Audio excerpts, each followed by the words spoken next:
Max hospital Shalimar बाग ने आज रोहतक के संजीवनी प्लस हॉस्पिटल में रीढ़ की संबंधित बीमारियों की ओपीडी की शुरुआत की।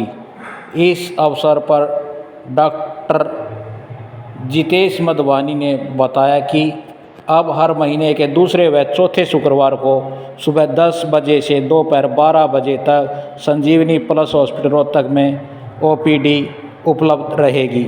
उन्होंने बताया कि कमर और गर्दन का दर्द, स्लिप डिस्क, स्पाइन डिफॉर्मिटी और रीढ़ की चोटें आज के समय में बहुत आम हो चुकी हैं। ये समस्या न केवल बुजुर्गों बल्कि युवाओं को भी प्रभावित करी है, जिसका मुख्य कारण बदलती जीवनशैली, बढ़ती उम्र और समय पर इलाज की कमी। यदि इनका उपचार समय पर न किया गया तो चलने फिरने में की अक्षमता और जीवन गुणवत्ता दोनों को गंभीर रूप से प्रभावित करेगी। रोहतक में इन ओपीडीओ की शुरुआत के साथ आप मरीजों को विशेष स्पाइन केयर के लिए लंबी दूरी तय नहीं करनी पड़ेगी। संजीवनी हॉस्पिटल के डॉक्टर जितेंद्र रोहिला ने शालीमार बाग के डॉक्टरों का धन्यवाद किया और उन्होंने कहा कि हम पूरा प्रयास करेंगे रोहतक के किसी भी मरीज को रीढ़ की हड्डी से संबंधित इलाज के लिए बाहर न जाना पड़े, और इसकी शुरुआत हमारे यहाँ पे हो चुकी है। हम सभी डॉक्टर का और सभी का यहाँ पर पहुँचने पर धन्यवाद करते हैं। जो मेरी तरह डॉक्टर होते हैं स्पाइन सर्जरी के, वो केवल स्पाइन पे फोकस करते हैं। इसके अलावा वो कोई भी जनरली बॉडी में काम नहीं करते। तो हमारे सर से लेके नीचे पूंछ तक ये जो सारी हड्डियां होती हैं, जो हमारी रीढ़ की हड्डी होती है, इसके स्पेशलिस्ट कहे जाते हैं स्पाइन के डॉक्टर। आज हम लोग यहाँ पे रोहतक में बैठे हैं क्योंकि हमने रियलाइज़ करा है कि ये जो स्पाइन की दिक्कत है ये बहुत कॉमन हो चुकी है। इनफैक्ट रिसेंटली जो बैठने का ये काम होता है, अगर हम बात करें सिटिंग जॉब की, तो हर एक प्रोफेशन में सिटिंग जॉब है and sitting is a new smoking. बैठने को धूम्रपान से कंपेयर किया जा रहा है। उसका कारण ये है कि जैसे सिटिंग जॉब होते हैं मरीजों के या लोगों के, उस टाइम पे कमर की दिक्कत होने के चांसेस बहुत बढ़ जाते हैं। इसके लिए रिसेंटली हमारी जो कॉन्फ्रेंस हुई थी उसमें अदानी जी जो ने आके भी ये चीज़ कही थी कि रीढ़ की हड्डी की जो दिक्कतें हैं ये नया एक साइलेंट पैंडेमिक है, क्योंकि ये दिक्कतें इतनी ज़्यादा आजकल होने लगी हैं और धीरे धीरे बढ़ती हैं। इस वजह से हमें कई बार इसका रियलाइज़ भी नहीं होता। जिस टाइम पे ये सारी दिक्कतें होती हैं उसका प्रॉपर इलाज मरीज तक पहुंचने के लिए ये हमारा इनिशिएटिव है, जिसमें कि अगर आप रोहतक की बात करें तो सबसे पहला जो टर्शरी केयर सेंटर सारे फैसिलिटीज़ के साथ है वो है मैक्स शालीमार बाग। तो एक कंबाइन एफर्ट किया जा रहा है संजीवनी प्लस हॉस्पिटल के साथ, thanks to doctor Jitendra Rohila, कि जो हमारे सारे सर्विसेज है रीढ़ की हड्डी को लेके, स्पाइन सर्जरी को लेके, उसका आउट पेशेंट डिपार्टमेंट यानी कि ओपीडी यहाँ पे चालू हो गई है every second and fourth Friday सुबह को 10 से 12 के बीच, ताकि जो पेशेंट्स का यहाँ पे इलाज है वो आसानी से हो सके, पेशेंट्स को ऑल द वे दिल्ली तक भी ट्रैवल ना करना पड़े। जिन पेशेंट्स को ज़रूरत हो केवल उनको ही ट्रैवल करना पड़े। यहाँ पे कई पेशेंट्स हैं जिनका ताकि ओपीडी बेसिस पे जो कंजर्वेटिव मैनेजमेंट होता है वो होके ख़त्म हो सके एंड पेशेंट को ऑल द वे दिल्ली ना आना पड़े। तो ये एक एफर्ट है हॉस्पिटल द्वारा, जिसमें कि लोगों के कंफर्ट के हिसाब से उनके घर के आसपास ही हम बेस्ट से बेस्ट टेक्नोलॉजी और इलाज करना चाह रहे हैं। एक बहुत ही बड़ा मिसकंसेप्शन है कि अगर रीढ़ की हड्डी की दिक्कत है इसका मतलब डॉक्टर के पास जाएंगे तो होगा ऑपरेशन। तो यही मिथ है जिसको तोड़ने के लिए आप सबसे हमारा रिक्वेस्ट है, क्योंकि मीडिया एक ऐसा प्लेटफॉर्म है जिसके द्वारा ही हम ये जो संदेश है लोगों तक पहुंचा सकते हैं। 95% बीमारियां रीढ़ की हड्डी की ऐसी होती हैं जो कंजर्वेटिव मैनेजमेंट यानी कि दवाइयाँ, फिजियोथेरेपी जहाँ रिक्वायर्ड हो वहाँ उससे ठीक हो सकती हैं और ज़रूरत पड़ने पे इंजेक्शन से। तो ये जो सारी चीज़ें हैं वो रोहतक में ही पॉसिबल होंगी हमारे आने से। तो इसी के लिए आपका सहयोग हमें चाहिए, मुझे और इवन सर को, ताकि ये मैसेज हम वो लोगों तक पहुंचा सकें कि कंजर्वेटिव मैनेजमेंट से इलाज होता है। और जहां तक रही बात बाकी 5% लोगों की, तो अगेन हमें आपका मीडिया का सहयोग इसके लिए चाहिए, क्योंकि आज में आपने ये चीज़ सुनी होगी कि रीढ़ की हड्डी का अगर ऑपरेशन होगा मतलब पैरालिसिस। आपने ये भी सुना होगा कि मेरे ताया जी के फूफा जी की सर्जरी हुई थी आज से 20 साल पहले और वो पलंग पे हैं। तो there is a concept called safe spine surgery, जिसको कि यूज़ करके हम इंश्योर करते हैं कि जो मरीज चलते हुए आया है वो चलते हुए जाए।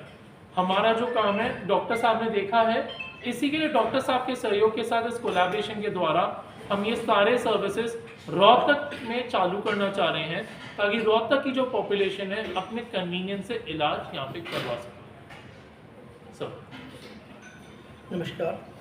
सबसे पहले मैं स्वागत करना चाहूँगा अपने सभी पत्रकार भाइयों का, जिन्होंने इतना समय निकाल के आज यहाँ पे आए हैं। जो मैसेज हम सोसाइटी को देना चाहते हैं वो मैसेज आप लोगों के थ्रू बहुत अच्छे से जाएगा समाज में। मैं भी कहीं ना कहीं आप लोगों से बहुत पहले से जुड़ा हुआ हूँ। मैं doctor Jitendra Rohila, director and medical superintendent, Sanjeevani plus hospital, medical Mod. Medical Mod the heart of the city, PGI के बिल्कुल पास है, इजीली एक्सेसिबल है। आसपास के सब लोगों को पता भी है कि मेडिकल मॉड के पास जो हॉस्पिटल है। अब बहुत सारी चीज़ें ऐसी होती थी, हम हॉस्पिटल चला रहे हैं ऑर्थोपेडिक्स, लेकिन कुछ प्रॉब्लम हमें जो महसूस होती थी, आती थी, लोगों की क्वेरीज होती थी related to the spine surgery. कई बार लोगों को इस समस्या के लिए हमें भी रेफ़र करना पड़ता था दिल्ली या गुड़गांव के बड़े हॉस्पिटल्स में। पेशेंट खुद भी पूछ लेता था, सर इस चीज़ का इलाज हमें कहाँ करवाना है, अच्छी फैसिलिटी कहाँ मिल सकती है। तो हमने भी थोड़ा सा सोचा, हमारी जो टीम है उसमें हमें अपने डॉक्टर जितेश मंदवानी का सहयोग मिला, Max super speciality hospital Shalimar Bagh से। इन्होंने हमारे संजीवनी प्लस हॉस्पिटल के साथ कोलैबोरेशन किया है और इस एरिया के लोगों को एक फैसिलिटी देने का प्लान किया है। मैं डॉक्टर जितेंद्र बुहाना से बिलोंग करता हूँ, तो मेरा यहाँ पे लोकलाइट काफ़ी पकड़ है। इससे पहले मैं पीजीआई में भी एज ए सीएमओ काम कर चुका हूँ 2008 से लेकर 2012 तक। तो यहाँ का सिस्टम से मैं अच्छी तरह से अवगत हूँ और मेरे पास मेरे हॉस्पिटल में पूरी टीम है। तो हमारा पूरा सहयोग रहेगा उन पेशेंट्स के लिए जिनको किसी वजह से दिल्ली या गुड़गांव में इलाज के लिए जाना पड़ता था स्पाइन सर्जरी के लिए। डॉक्टर साहब स्पेशलिस्ट हैं इस चीज़ के लिए। मैं डॉक्टर साहब का भी स्वागत करना चाहूँगा और इनकी जो सुपर स्पेशलिटी है उसका बेनिफिट अपने क्षेत्र के लोगों को देना चाहूँगा। बहुत से पेशेंट ऐसे होते हैं जो दिल्ली या गुड़गांव जाके सर्जरी करा के आते हैं, लेकिन पोस्ट ऑफ में उनको प्रॉब्लम रहती है आने में जाने में, हैवी ट्रैफिक की वजह से। तो उसके लिए डॉक्टर साहब ने यहाँ पे ओपीडी स्टार्ट कर दिया हमारे पास। हर महीने के दूसरे और चौथे शुक्रवार को डॉक्टर साहब की यहाँ की सर्विसेज रहेंगी। हमारे पास फिजियोथेरेपी सेंटर भी है, पेशेंट को बार बार दिल्ली नहीं जाना पड़ेगा फिजियोथेरेपी सेंटर के लिए। डॉक्टर साहब की गाइडेंस में हम पूरी सुविधाएं लोगों को दे सकते हैं। इसके लिए मैं डॉक्टर साहब का धन्यवाद करना चाहता हूं और मैं शालीमार बाग का भी और आप सब पत्रकार भाइयों का सहयोग चाहता हूं कि ऐसे लोगों का आप एक मैसेज ज़रूर दीजिएगा जो लंबे टाइम से स्पाइन की प्रॉब्लम से ग्रसित हैं और ये सोच रहे हैं कि सिर्फ सर्जरी इसका उपाय है। उसके लिए डॉक्टर ने अभी बताया कि कंजर्वेटिव मैनेजमेंट भी कर सकते हैं पेशेंट का और उनसे बेनिफिट ले सकते हैं, यही कहना चाहते हैं। तो इस वजह से क्या क्या लक्षण है, क्या सर, जो रीढ़ की हड्डी की बीमारी होती है उसके जो कॉमन लक्षण होते हैं वो होते हैं कमर में दर्द होना, कमर का दर्द जिस टाइम पे पैरों पे जाता है, झुनझुनी होती है पैरों में, सुनपन होता है, भारीपन लगने लगता है, चलने पे पैरों में थकावट होने लगती है।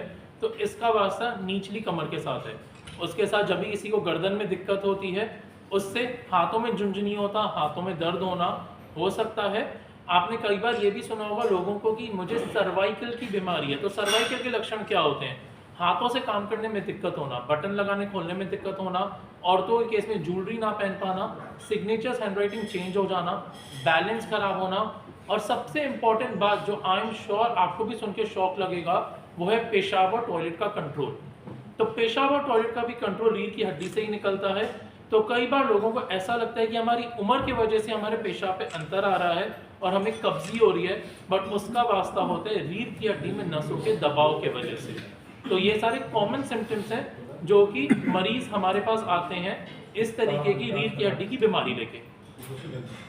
प्रिवेंशन प्रिकॉशन क्या हो सकते हैं कि इन बीमारियों से बचा जा सके? तो प्रिकॉशनरी तौर पे काम आदमी के लिए क्या चीज़ है? सर, सबसे ज़रूरी आपने ये सही चीज़ कही है, prevention. Prevention is better than cure. तो प्रिवेंशन के लिए मैं अपने सारे मरीजों को ये चीज़ समझाता हूँ कि आप जनरल कंडीशनिंग एक्सरसाइज यानी कि ब्रिस्क वॉकिंग में इन्वॉल्व रहें, क्योंकि वो एक ऐसा तरीका है जो खर्चाऊ नहीं है।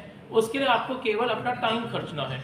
तो अपने शरीर के लिए 30 से 40 मिनट का टाइम निकालें, ब्रिस्क वॉक यानी तेज़ी से वॉक करें, और ये 30 से 40 मिनट में जब आप 3 से 4 किलोमीटर कवर करते हैं तो उससे गर्दन से लेकर आपकी कमर तक की सारी पसलियाँ मजबूत बनेगी, जिससे कि आपको कोई भी रीढ़ की हड्डी की दिक्कत होने के चांसेस 10 गुना कम हो जाएंगे।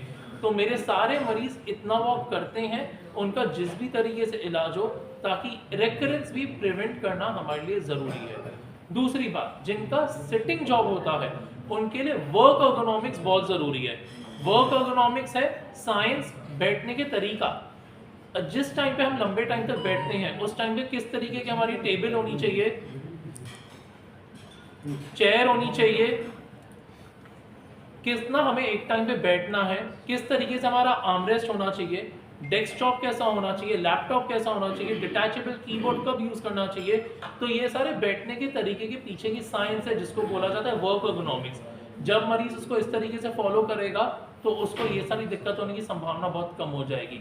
लेकिन जस्ट बिकॉज आप ढंग से बैठ रहे हो इसका मतलब ये नहीं कि उससे आपकी दिक्कत नहीं होगी। सबसे ज़रूरी है जनरल कंडीशनिंग एक्सरसाइज, जो कि है ब्रिस्क वॉकिंग या फ्री स्टाइल स्विमिंग। ये दो रामबाण है हमारे लिए, जिससे कि कोई भी कमर की दिक्कत या रीढ़ की हड्डी की दिक्कत होने के चांसेस बहुत कम हो जाते हैं।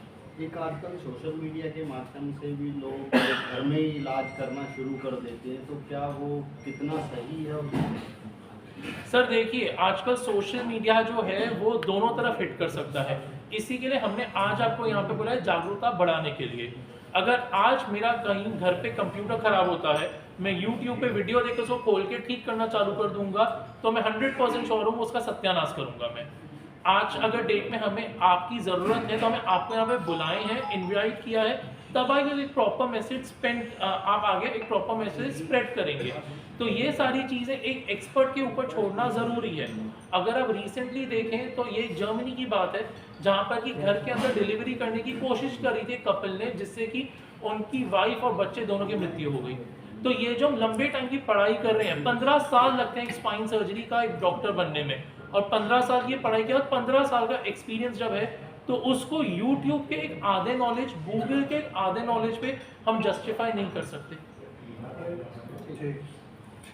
अच्छा, रीढ़ की हड्डी में जैसे चोट वोट भी लग जाती है बहुत लोगों को, तो क्या इसका भी इलाज? सर डिपेंड करता है। जब रीढ़ की हड्डी की चोट लगती है तो मरीज 3 कैटेगरी के अंदर आते हैं।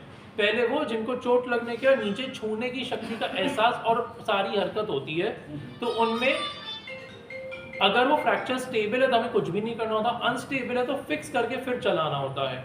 दूसरे वो मरीज होते हैं जिनको नीचे छूने की शक्ति का एहसास और हरकत बची होती है, तो उसमें अर्जेंटली डीकम्प्रेशन करना होता है हमें, ताकि वो मरीज रिकवर कर सकें। तीसरे वो होते हैं जिनमें कि ना कोई छूने की शक्ति बची होती है ना कोई हरकत। ये मरीज जनरली रिकवर नहीं करते, लेकिन ये एक जिंदगी का अंत नहीं है, ये एक नई शुरुआत है। तो ऐसे जो मरीज हैं उनको व्हील चेयर के ऊपर हम आत्मनिर्भर करते हैं, जिसमें कि हमने रोज के काम जैसे खुद वॉशरूम जाके अपने नहाना, कपड़े लटके पहनना, अपना ऑफिस में जाना, घर के अंदर खुद से मोबिलाइज करना, पलंग से व्हीलचेयर, व्हीलचेयर से पलंग पे जाना, ज़मीन से व्हीलचेयर, व्हीलचेयर से ज़मीन पे जाना, ये सारी चीज़ें की जाती हैं। इसको अग्रेसिव रिहैबिलिटेशन बोला जाता है। जिस तरीके से कोई एक नॉर्मल इंसान वॉशरूम 6 घंटे में जाके पेशाब पास करता है, ये जो मरीज हैं 6 घंटे में जाके कैथेटर डाल के अपने पेशाब को ड्रेन करते हैं। तो ये सारी साइंस है रिहैबिलिटेशन के लिए के पीछे, जिसमें कि कम्युनिटी रीइंटीग्रेशन, यानी हमारी जो कम्युनिटी है उसमें दोबारा मरीज का इनकलकेट करने का हम प्रोसेस करते हैं, जिससे कि मरीज को अपनापन लग सके। मेरे कई मरीज ऐसे हैं जो गवर्नमेंट ऑफिशियल्स हैं, जो व्हीलचेयर पे अपना गवर्नमेंट जॉब भी करने जाते हैं। प्राइवेट सेक्टर में भी मेरे पेशेंट्स हैं जो बैंक के मैनेजर्स भी हैं। चोट लगने के बाद उनकी ज़िंदगी का अंत नहीं हुआ, वो नई शुरुआत हुई। इनफैक्ट मेरा 2 पेशेंट हैं वो ऐसे जिनको कि हमने सेक्सुअल रिहैबिलिटेशन करने के बाद उन्होंने बच्चे तक कंसीव करे। तो ये सारी चीज़ें समझना बहुत ज़रूरी है कि ये रीढ़ की हड्डी की चोट लग गई, अगर मूवमेंट और सेंसेशन चला गया, इन मरीजों को केवल अगर हम पलंग पे लेटा के रखते हैं तो उससे वो सर्वाइव नहीं करते, क्योंकि उससे स्पाइनल कॉर्ड इंजरी के कॉम्प्लिकेशन होने लगते हैं, जैसे बेड सोर, छाती में इन्फेक्शन, पेशाब में इन्फेक्शन। तो उसी को प्रिवेंट करके नए सिरे से जिंदगी को चालू करने का काम होता है, और उसमें फैमिली का रोल होता है, जिससे कि मरीज को नॉर्मल है वो रियलाइज करवाना।